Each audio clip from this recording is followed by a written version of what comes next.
Lock and Key on Netflix is good. It's not bad. It was an entertaining show, and I enjoyed watching it. It does have a few problems, though.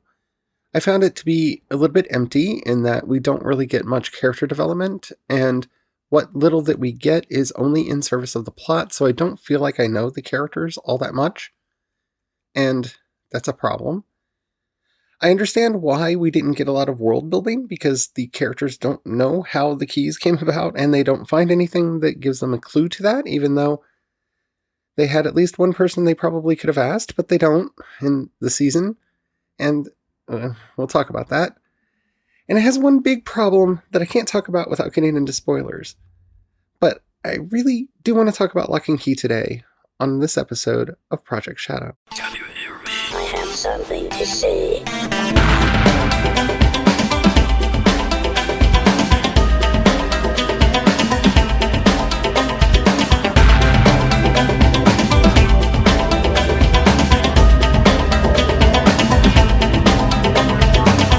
Project Shadow starts now.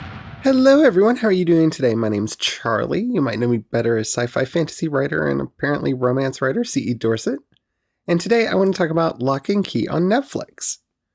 And some of the issues that I had with it. All in all, it was a good show. And I think I need to say that over and over again, because I did enjoy it. I'm looking forward to the next season if it gets one. But before we get into it, if you haven't already, please take a moment to rate this podcast in whatever app you're listening to me on. It does help out a lot. It tells the algorithms to share the podcast with more people. The more people that listen, the bigger the community. The bigger the community, the better the chance we have of actually communicating with each other. And that is, after all, why I do this podcast in the first place. All right, let's get into it. First and foremost, I have to state I have not read the original comics, graphic novel that this was based on. So I cannot speak to how well it relates to the source material. And in a sad way, after having watched season 1, I feel less inclined to do so. I don't know if I'll eventually get around to it. If you really liked it, let me know, and maybe I'll give it a look. But right now, I've got a lot of stuff that I want to read and watch and write, so I don't think it's going to make my list. But for the most part, I enjoyed this show. I like the actors. I like the cast. I like the cast a lot. Jackson Robert Scott, that they got to play Bodhi Locke, is one of those miraculous child actors who managed to be chipper and childlike without being annoying, and that is rare and hard to find, and good on them for finding him. I enjoyed his character. I enjoyed the actor a lot. Other actors that I knew from other things, like Darby Stanchfield, who I loved in Scandal. She gets to play Nina, and I liked her. I kind of want her to finally, at some point, get to play a character who doesn't have such a tragic backstory, but she plays it well, so I'm not going to be hateful. Connor Jessup, who plays Tyler Locke, I loved him on Falling Skies, and he's essentially playing a similar character here, except for without the superpowers, at least so far. We'll see if that stays true. The actors were fine. I think the actors did the best they could with the material that they were given, and that, to me, is the biggest problem with this show. It is a very plot-heavy series, which I can recognize really well, because this used to be a big flaw in my writing, that I wrote very plot-heavy stuff that didn't take time to do characterization and all that. So I've learned to spot it, and maybe that made me more sensitive to it than I should be, but it made me really sensitive to it, and I noticed it, and I didn't like how we didn't really get to know the characters. With a few exceptions. I mean, Kinsey we kind of get to know a little bit, and she's fine. Like, there are going to be ramifications for her taking, well, that's a spoiler, for some of the stuff that she does. And yeah, Aaron Ashmore's Duncan Locke, I think, has a much more interesting character arc that is unresolved so far in season 1. And Yeah, that's kind of how I felt about the entire series. Is it felt unresolved. It is very definitely a setup season. This is how our heroes get involved and who our villains are. Beyond that, we get to see some of the things that the keys can do. We get to see how they relate to various things in Key House. But beyond that, it just didn't click and resonate with me in the way that I wanted it to. And that is very sad. Because I feel like this show has a lot of potential. It could really be something if it was allowed to be something. But it was so focused on being dark and brooding and sinister that it forgot really to let the kids have fun. And the reason I have a problem with that is that, like, the few scenes that should have been the case in were used in other ways. And so the show never had the breaks that it needs. For you to feel the tension, you need to have moments of release. And then those shock points that bring the tension back. And I just didn't feel that in this show.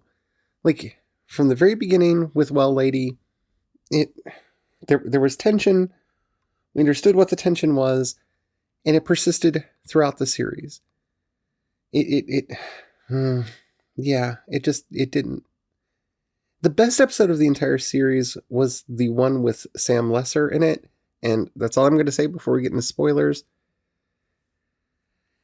I hope they do more, and I hope that they get into the characters, because for much as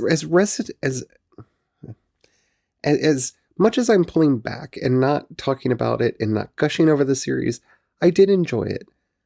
I had a lot of fun with it. I would like it to just develop and grow more, and not to be what I fear that it will be. But before I can talk about that, we have to go into spoilers. So, if you have not seen the first season, and I mean the first season because the thing that I have the biggest problem with this show about happens towards the end of the series, and it's very upsetting to me, and I don't know if it should be or not. So there will be major spoilers for this series. So if you haven't seen Locke and Key and you don't want any spoilers, go watch it, come back, and we'll talk. Spoilers are incoming in 5, 4, 3, 2, 1. All right. Now, I can't continue talking about this series without addressing the biggest problem that I have with it, because it was, I hate to use this term because so many people misunderstand what it means, but it was a triggering event. And that was the revelation that Dodge was Lucas. Dodge was Lucas. And the reason that bothers me so much is because there's so little trans representation in anything. There really isn't a lot of it. And the idea that you've made your trans character a pedophile because she has sex with a 16-year-old in this, and we know that she's like in her 30s or 40s. Yeah, that's not good. That's problematic. And of course, she's a heartless killer who is part of the problem, not the solution. And I get it. What they're probably trying to say is that Dodge is actually the spirit that possessed Lucas, and when the Echo was made, it was able to come back and possess it, and that's actually what came back. It wasn't Lucas himself, even though the two faces that Lucas uses in course of the series are male, because of course they were, and the sinister killer one is female, because yeah, of course. And that really, it is problematic whether or not you think it should be problematic or not. Now, Griffin Gluck plays Gabe, which is one of the faces of Dodge, as we learn in the final moments of the series, who, in continuing this horrible pedophile plotline, is going for a relationship with another underage person. And this is where the show really just... This is not cool. This is problematic in a way that I can barely put words into. Now, I know what they're probably going to try to say, in that this isn't really Lucas, this is the demon. So it's this ancient thing that's trying to have a sexual relationship with two underage minors. That doesn't make it better. And it doesn't make better that this character is apparently... It's hard to say that the character's not trans in some way, at least in the minds of a lot of the viewers, when the character swaps gender between male and female. You see, I don't have a problem with saying that Dodge isn't trans, because that is a very specific thing that I know a lot about, because it's something that I am myself. But yeah, a lot of people are going to see this and see somebody who is at the least gender fluid, because they're able to go back and forth between being male and female without feeling anything. This is a stereotype that is so problematic and so harmful.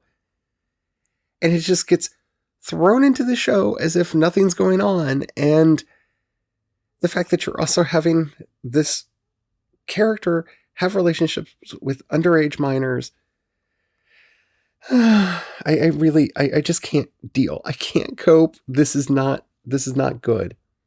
This is not good. And it's almost the thing that makes me not want to watch the show anymore. And it might be the thing that keeps me from going on to a season 2, if they do a season 2, because it really has put a chill on the show for me. Because, okay, yeah, it's a neat twist that, oh, Dodge is Lucas and Lucas is Dodge. Ooh, see, you couldn't have guessed it because the gender swap thing. Like, I see the mindset going in there, and because the character is not coded trans, in that they are somebody who was born male and feels that they should be female, that they are female, or born female and feels that they are male, they're not coded that way. They're not specifically quoted as gender fluid or non-binary. So, yeah. Okay, kudos to that. You're not making Buffalo freaking Bill. But at the same time, you are creating a character that a lot of people in the audience who don't understand the nuances between being somebody who, I don't know, is a transvestite? What is the term that I'm supposed to use here? Because you have a character that is swapping gender in front of us. And is obviously having sex with men, is at least pursuing a relationship with an underage minor that is female. So that, whether or not you conceive the character whether or not the people who created the series conceive of the character as trans, the character is portrayed as bisexual, which at the same time still makes them a queer character and still makes them on the LGBTQ spectrum.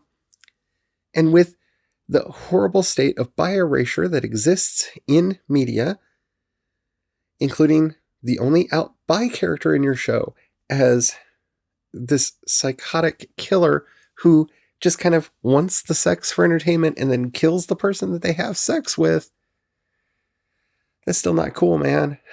That's not. And this is from I don't know what we're supposed to call them, network, streaming service, whatever, that has done this fairly well. Sex Education is exploring a bi character, a couple different bi characters, and have explained the difference between bi and pansexual.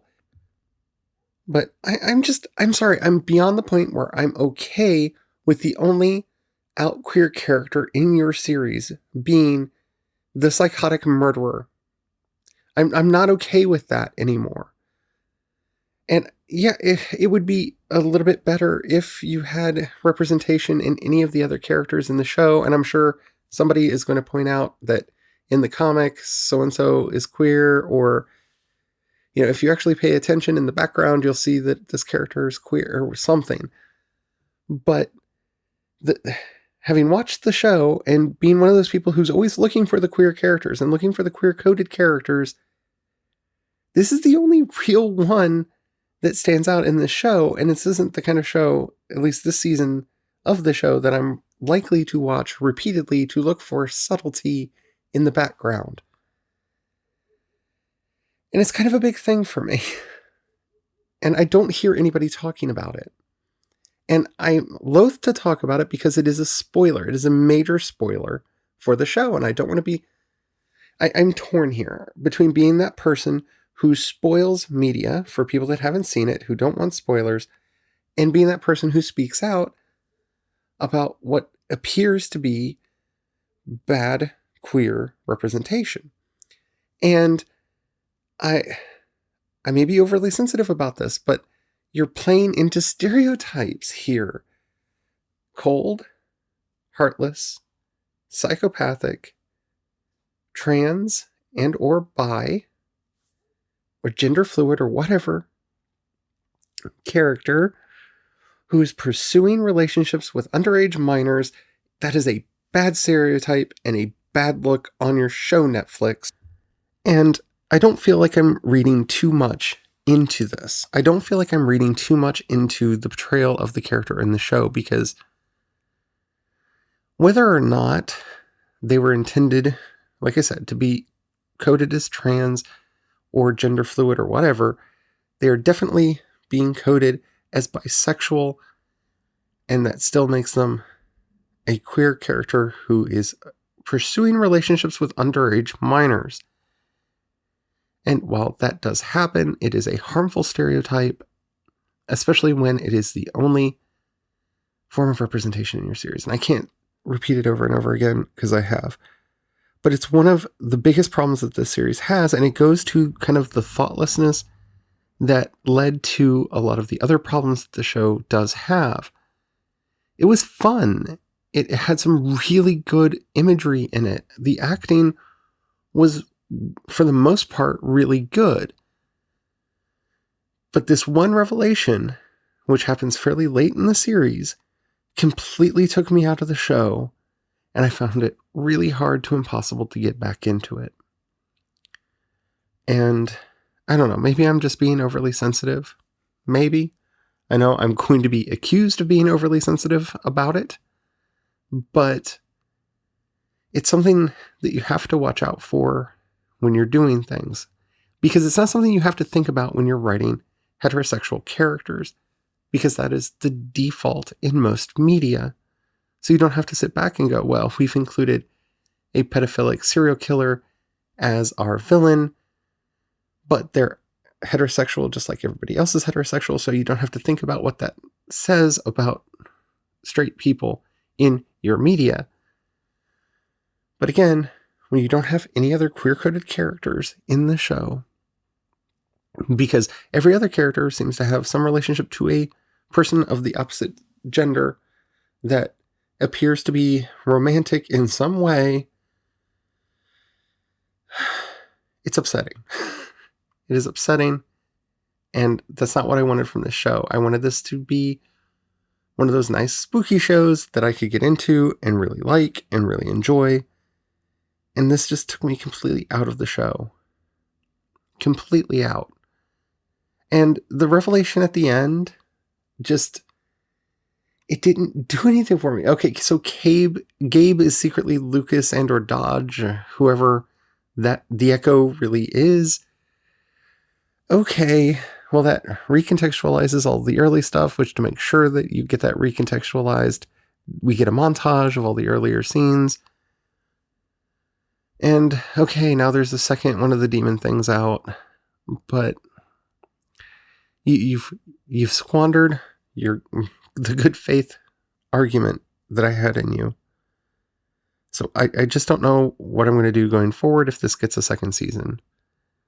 It might not. I haven't seen a lot of people even talking about this show, so I don't know how many people have actually watched it, and Netflix doesn't give out statistics like that, so I just don't know. But yeah, that's my problem with Lock and Key, and it's a big one. I hope you enjoyed this episode. If you did and you haven't already, please do take a moment to rate it in whatever app you're listening to me on. It does help out a lot. If you have any questions, comments, or topics you'd like to hear discussed on the show, in the show notes you'll find a link to the voice message system. Keep it short, keep it clean so I can use it on the show. I would love to hear from you. You can also hit me up on Twitter and Instagram. I'm CE Dorset on both platforms, and you can find links to everything that I do over at projectshadow.com. If you've got $1 you can pass my way, down in the show notes you'll find a link to the voice message system, but also to listener support and my Patreon. Thank you to everybody who does that. It means the world to me. You help me keep my bills paid and my lights on, and I like doing both of those things. So thank you so very, very much. If you don't have any money right now or you don't feel like giving, that's perfectly all right, but if you know somebody you think would like anything that I do share it with them. That helps out more than you could possibly know.